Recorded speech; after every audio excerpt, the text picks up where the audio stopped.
guys, turabaramukije cyane aho muherereye hose mugabane itandukanye, abari muri Amerika ndakitekereza iba barashobora kuba bugiye guca ari mu gicuku, ariko nimba ari kumanywa mwaramutse, nimba ari mugoroba mwiriwe. Turabaramukije cyane, tubaye kaze mu gitaramo tugiye gukora.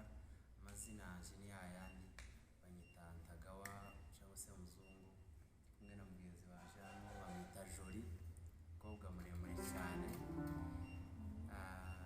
Tubaye kaze mu gitaramo tugiye gukora, umwanya muto gusa wihangane ukirebe kirangire nibwo ubona ibyo twashizemo, kuko ntiwobibona utakirangije. Rero kaze cyane, kandi nizeye neza ko uri buruhuke nimburushe mu mutima bano imiruho y'isi, kuko iyo nta kuntu twishobora, ariko icyo dushoboye ni ukubaruhura imiruho yo mu mutima, kubera kuko niho nikaho mpambona twogera.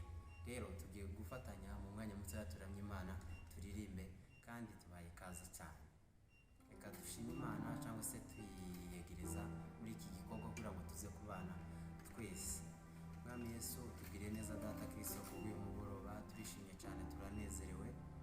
Mana wagize neza, natwe turishimiye. Rero Mwami Imana yanje, muri uno mugoroba Data Kristo, kuba tugiye gukora w'Imana wawe kino gitaramo cyangwa se tugiye kukuramya, ugire neza uruhure w'Imana wabarushe aho baherereye, buri wese w'Imana ubashe kumugirira mu mutima, nurangiza Data Kristo uruhure ibikomere byose ubivure neza womora.